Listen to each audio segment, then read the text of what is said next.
à toutes, bonjour à tous, j'espère que vous allez bien. Bienvenue sur ma chaîne, donc le budget de Nini.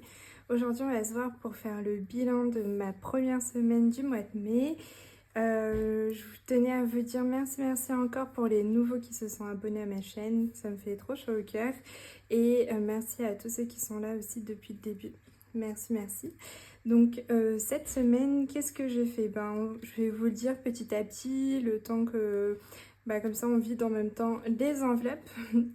Donc au niveau des courses, j'ai dépensé 63 euros.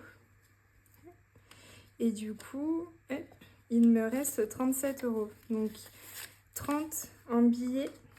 Je pense pas que j'ai des billets de 5. Et 7 euros ici en pièces. Et là, il y avait 2 euros dans le vide-poche. Du coup, je l'ai en gain. Et là. Donc peut-être qu'il faudrait que je note en même temps. Ce serait quand même une bonne idée, je pense. Sinon, ça va aller dans tous les sens. Je me connais. Alors, du coup, là, pour les courses. Donc, moins 63. Il me reste donc 287 en tout. Et en économie, je vais le noter donc au crayon. Est-ce que j'ai pris le bon nom? Le petit crayon, avec mon petit crayon de Lidl. Donc, semaine 1, ça nous ferait 37 euros d'économie, plus 2 euros du coup qu'il y avait dans le vide-poche. Ça nous fait 39, ça c'est cool.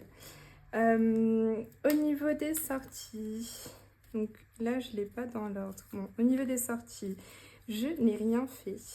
Incroyable ça. Franchement, je n'ai rien fait cette semaine. Donc, il me reste 30 euros que j'avais mis dans l'enveloppe sortie. Là, cette semaine, c'était plutôt boulot. J'ai juste été aujourd'hui avec mon enveloppe Nicole. Du coup, elle est vide. Pourquoi? Parce que j'ai fait un cours. Donc, j'avais fait il y a peut-être un mois, un cours de bricolage. J'aime trop.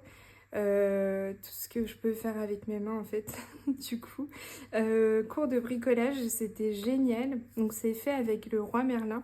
Vous pouvez regarder, ils font ça généralement dans toutes les villes. Et le Roi Merlin propose du coup des cours et vraiment c'est pas cher, c'est les bases, hein. Là c'était 3 heures. C'était 30 euros, je pense, c'est ça, 3h 30 euros. Donc, franchement, pour moi, c'est pas cher.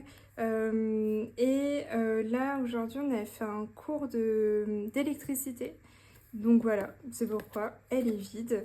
Donc, ici, sortie, je ne touche pas, mais je note quand même qu'il y a 30 euros d'économie. Par contre, au niveau perso, là, je vais mettre cours, élec. Moins 30 et il me reste donc 70 dans cette enveloppe. Au niveau de la carte bancaire, là ça fait mal. J'ai tout dépensé, je me suis dit oui, 60 euros, ça sera bien, je vais gérer. En fait, il faut vraiment, à la limite, que je ne me laisse rien sur la carte bancaire. De là, il me reste 10 euros. Donc déjà, reste 10 euros. Donc moins 50. Et en fait, les 50 euros, il y a un Uber Eats et il y a un achat chez une des créatrices. Donc, je vais mettre achat plus Uber Eats. Franchement, j'ai craqué. Et il me reste donc 10 euros sur cette carte. Et franchement, je me dis, faudrait à la limite que je ne me laisse rien sur la carte bancaire pour vraiment rien dépenser. Parce que à chaque fois, je me dis, je me laisse 50 euros. Et au final, en fait, je dépense... Ouais, là c'est sûr que les 10, ils vont partir. J'espère les garder. Mais franchement, dès que j'ai quelque chose sur le compte, je me dis... Ah bah tiens, j'achète ça, et je craque. Donc voilà, pour la petite histoire. Et après, il nous reste l'enveloppe anniversaire. Donc je n'ai rien dépensé. J'ai toujours les 60 euros. Comme je vais leur donner leur cadeau plutôt quand j'irai à Paris, j'y vais normalement... Pour le week-end de la fête des mères, là, le 24, j'irai. Donc je leur donnerai aussi. Du coup, c'est pour ça que je n'ai pas encore acheté. Peut-être qu'il faudrait que je fasse cette semaine-là. ou la semaine prochaine. Mais bon, du coup, pas plus tard, hein, parce que sinon, j'aurais pas les cadeaux à l'heure. Donc voilà pour ces enveloppes-là. Et donc pour les économies, finalement, on a 40, 60 et ici du coup on a 9, donc 69. Ça c'est cool. Alors du coup, je pense qu'on va faire quelque chose, on va directement remplir là pour la semaine 2. Donc comme j'avais mis 100 € pour la première semaine en alimentation, ce que je vais faire, c'est que là, je vais mettre 80. Donc hop, j'avais préparé les 80 là. Ça, ce sera... Alors comment j'ai mis mes petits trucs, ça va être plus simple comme ça. On va faire le remplissage directement, comme ça ce sera fait. Je suis partie pour la deuxième semaine. Et vous, dites-moi du coup en commentaire combien vous avez pu économiser sur cette première semaine du mois de mai. Donc je vais la mettre de côté. Hop, hop. Je laisse un billet. Je vais vite faire des économies. Je vais vite faire mes courses avec 30 €. Donc là, on a bien les 80. En sortie cette semaine, j'ai prévu 20 €.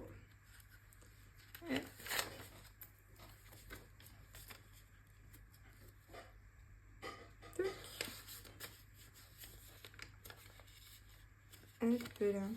En sortie, donc 20 €. Perso, je vais pas fermer. Hop là. Je fais n'importe quoi. Perso, pareil, c'est 20 €. Et franchement, je suis tellement contente d'avoir fait ça. Pour celles qui se posent des questions, est-ce que je laisse par exemple des enveloppes comme courses ou perso ou sortie, est-ce que je laisse pour tout le mois? Franchement, je vous dis quelque chose, j'ai fait ça pendant des mois et là ça va faire je pense seulement le deuxième mois où j'ai divisé en fait mon enveloppe de 100 € par exemple pour perso et sortie. Et je vois la différence. En fait, quand j'avais mon enveloppe sortie pour tout le mois, et je dépensais tout. Et là, vous voyez, j'ai réussi à garder les 30 €. Donc en fait, pour celles qui sont comme moi, franchement, n'hésitez pas à diviser par semaine. Moi, ce que j'ai fait du coup, vu que j'ai un budget de 100 € par mois, ce que j'ai fait, c'est que j'ai fait une semaine à 30 €, une semaine à 20, une 30, une 20. Et franchement, c'est génial parce que j'ai ce qu'il me faut pour la semaine et j'arrive à économiser surtout sur ces enveloppes-là. Et franchement, je suis vraiment trop contente d'avoir divisé comme ça. Et du coup, anniversaire, pas besoin de la remplir, elle est déjà pleine. Elle, c'est la seule que je laisse au mois, vu qu'au final, généralement, j'ai un cadeau à faire ou deux. Donc là, j'ai pour 2 cadeaux. Voilà, donc mes enveloppes sont prêtes. Comment je fais mon bazar? Ah voilà. Donc mes enveloppes sont prêtes pour la deuxième semaine. Et je vais noter ici. Parce qu'après je vais oublier. Donc alimentation, finalement, j'ai 39 d'économie. Les 37 € que j'ai fait et les 2 € qu'il y avait dans le vide-poche de mon mari. Donc ça c'est cool. Dans sortie, j'ai pu économiser 30. Et après, c'est tout parce que ça nous fait donc les 69. Hop là. Donc les 69 € pour cette première semaine. Et donc, je vais juste le noter ici pour mon récap du mois. Et on va aller mettre les petits sous. Vous savez, moi, j'aime bien mettre dans une enveloppe les économies du mois. J'aime trop. Parce qu'après, du coup, pour la fin du mois, là, je m'amuse beaucoup avec mes défis. Et puis, je vois vraiment ce que j'ai mis dans le mois. Donc là, on a nos 60 et on va mettre les 9 € en pièces. Hop là. Désolée pour les bruits de pièces. Hop là. Ça, c'est trop, trop cool. Je vais noter ici dans mon tracker. Donc, en fait, je l'ai tourné. Je l'ai tourné parce que vous savez, j'ai mon suivi là. Et je me suis dit, en fait, je voulais effacer pour recommencer. Je me suis dit, non, garde-les parce que je peux faire la suite ici. Au final, c'est plastifié. C'est pas grave s'il n'y a pas le tableau. Mais comme ça, je pourrais faire mon bilan des 6 premiers mois. Parce que là, vous savez, si vous ne l'avez pas vu, j'ai fait une vidéo sur le bilan de mes 3 premiers mois. Et du coup, j'aimerais bien faire pour mes 6 premiers mois. Donc je ferai une petite partie sur mes 3, donc mon deuxième trimestre, et en même temps après on fera sur les 6 mois, et je me suis dit bah c'est mieux comme ça. Donc mes semaine 1 plus 69, et du coup on est à 69 euros. Franchement, je commence là trop bien le mois de mai, parce qu'en plus, pour rappel, si vous n'avez pas vu mes vidéos, ou si vous les avez vues, mais forcément vous vous en souvenez pas, j'ai 69 euros d'économie, mais j'ai pu mettre 400 euros en épargne en début du mois. Donc ça, franchement, je suis trop contente. Et je sais pas si vous avez vu ma vidéo que j'ai postée samedi. J'ai pu mettre 700 euros de plus dans les épargnes et je suis vraiment trop heureuse. Là, ça va faire ça va bien booster les épargnes. Je suis vraiment trop contente. C'est quelque chose que avant la méthode des enveloppes, j'aurais dépensé, mais directement. J'aurais pris les 700 euros, j'aurais dit ok, on fait un resto, on va là, à droite, à gauche. Et au final, j'aurais même pas mis dans mes épargnes. Donc là, franchement, cette méthode elle permet de bien se rappeler les priorités, parce que je pense que si j'ai un conseil à vous donner par rapport à ma petite expérience, c'est vraiment de vous dire pourquoi je veux épargner, pourquoi je veux faire des économies finalement. Quel est le but en fait? Si par exemple votre but c'est d'avoir une maison, et bien là vous avez un bon but et vous dites ok, il me faut combien pour cette maison? Je vais dire une bêtise, un apport de 20 000 euros, et ben ok, 20 000 euros, il faut que je mette ça. Et donc ça c'est vraiment une motivation tout le temps, surtout au moment où vous faites votre budget du mois. Vous accordez une bonne somme d'épargne. Pour ma part, je m'accorde 20% des 2000 euros du coup que j'ai en salaire. 20% c'est 400 euros. Donc en fait, les 400 euros, je les mets directement en épargne, et je fais le reste à vivre avec ça. Bon, moi, vu que je le fais depuis des mois, c'est vrai que je calcule tout et après, je me laisse les 400. Mais au final, quand je fais mon petit brouillon, si je vois que j'ai pas assez dans 400, par exemple, si, je sais pas, admettons, je m'étais dit, je vais mettre 100 euros dans carte bancaire, chose qu'il faut absolument pas que je fasse pour moi. Mais si par exemple, je m'étais dit, je mets 100 euros, du coup, là, je serais plutôt à 480, et ben j'aurais eu 360. Et je serai pas à mes 400. Donc en fait, j'enlève et je garde les 740 pour avoir mes 400. Là, c'est parce que je peux le faire. Mais si, admettons, je peux pas, bon, bah, je réduirai le montant dans mes épargnes. Mais là, vu que je peux le faire, franchement, je le fais. Et si, par exemple, si je n'ai plus de charges variables, les 160, là, franchement, je les mets directement en épargne. Alors qu'avant, les 160 de charges variables, je les aurais mis directement dans mes enveloppes, genre sortie, c'est sûr, ou perso. Mais là, franchement, avec cette méthode, c'est ça qui est vraiment trop cool, c'est que ça vous donne une certaine rigueur. Et franchement, elle est vraiment pas difficile à tenir, parce que c'est là où je vous disais tout à l'heure, si vous avez un but, et ben au final, c'est pas un truc où vous arrêtez de vivre, où vous pensez au centime près.